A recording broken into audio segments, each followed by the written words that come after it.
तो दोस्तों income tax के अंदर आपके लिए एक इम्पॉर्टेंट अपडेट आया है जिसका डिस्कशन हम इस वीडियो में करने वाले हैं। इस वीडियो में हम इम्पॉर्टेंट अपडेट्स डिस्कस करेंगे इनकम टैक्स के अंदर। तो चलिए स्टार्ट करते हैं। आगे बढ़ने से पहले जल्दी से चैनल को सब्सक्राइब कर लीजिए, बेल आइकन को प्रेस कर लीजिएगा सभी इम्पॉर्टेंट अपडेट्स के लिए। तो आज इनकम टैक्स इंडिया ने ट्वीट करके बताया है कि इन मूव एमए to further improve tax payer services in alignment with the tax payer charter जो आया था उससे अलाइन करने के लिए, इम्प्रूव करने के लिए tax pair services as per the tax payer charter income tax department ने क्रिएट की है कुछ mail ID for registering the grievances in respect of pending cases under the faceless scheme. तो कौन कौन सी वो आईडी हैं?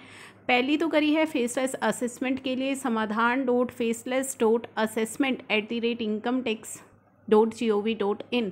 तो आप अपने ग्रीवियंसेस आईडी पर रेज कर सकते हैं। फेसलेस पेनल्टी के लिए समाधान.faceless.penalty@incometax.gov.in और अपील के लिए भी समाधान.faceless.appeal@incometax.gov.in पर आप ग्रीवियंस रेज कर सकते हैं और आपकी जो भी प्रॉब्लम है उसका समाधान यहाँ पे किया जाएगा। जैसा कि इन आईडीज़ में ही बोल दिया गया है समाधान, तो आपकी प्रॉब्लम्स का समाधान इन आईडीज़ पर किया जाएगा।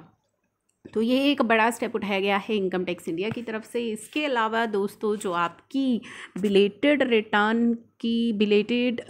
रिटर्न फाइनेंशियल ईयर 2021 की बिलेटेड रिटर्न की डेट है उसको भी एक्सटेंड किया गया है 31 मार्च 2022 तक। जी हाँ, 31 मार्च 2022 तक एक्सटेंड कर दिया गया है। इसके अलावा दोस्तों आपकी जो ITR फाइलिंग की ड्यू डेट है नॉन ऑडिट केसेस की वो भी 31 जुलाई से एक्सटेंड होकर 30 सितंबर हो गई थी, लेकिन बहुत क्वेरीज आ रही हैं उसको लेकर के कि सेक्शन 234F के अंदर आपको ध्यान होगा कि एक वीडियो भी हमने अपलोड की थी, लेट फीस चार्ज की जा रही थी पोर्टल के द्वारा, जबकि ये जो ITR फाइलिंग की डेट है वो ऑलरेडी एक्सटेंड हो चुकी है।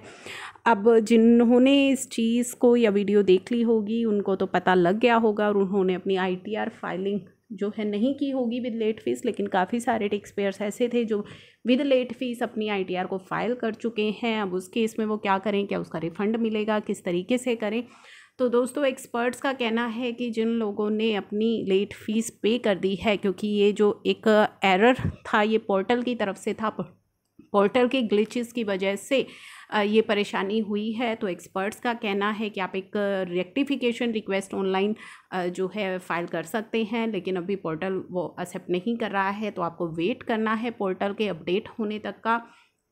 जो ड्यू डेट थी नॉन ऑडिट केसेस में वो 30 सितंबर तक एक्सटेंड हो चुकी थी, तो लेकिन पोर्टल की गलती की वजह से लेट फ़ीस वहाँ पे लग गई और जो लोग लेट फ़ीस के साथ अपनी ITR फाइल कर चुके हैं, रेक्टिफिकेशन रिक्वेस्ट फाइल करने के लिए टाइम लिमिट क्या रहती है, आप फाइल कर सकते हैं up to 4 year from the date of assessment order और इंटीमेशन। ठीक है, तो अभी पोर्टल जो है not currently accepting the rectification request, तो आप वेट कीजिए जब तक कि ग्लिच फिक्स नहीं हो जाते, तब आप एक रेक्टिफिकेशन एप्लीकेशन जो है वो फाइल कर सकते हैं। साथ ही एक और इम्पॉर्टेंट इन्फॉर्मेशन है कि ITR फाइलिंग की ड्यू डेट तो एक्सटेंड हो चुकी है, लेकिन टैक्स पेमेंट के लिए एक्सटेंशन आपको नहीं मिली है। एडवांस टैक्स अगर आपके केस में एप्लीकेबल है, अगर 10,000 से ज़्यादा की आपकी टैक्स लायबिलिटी है तो आपको एडवांस टैक्स की पेमेंट करनी होती है मार्च 15 तक 4 इंस्टॉलमेंट्स में, और जो भी बैलेंस रह जाता है वो ड्यू डेट तक आपको पे करना होता है। ठीक है,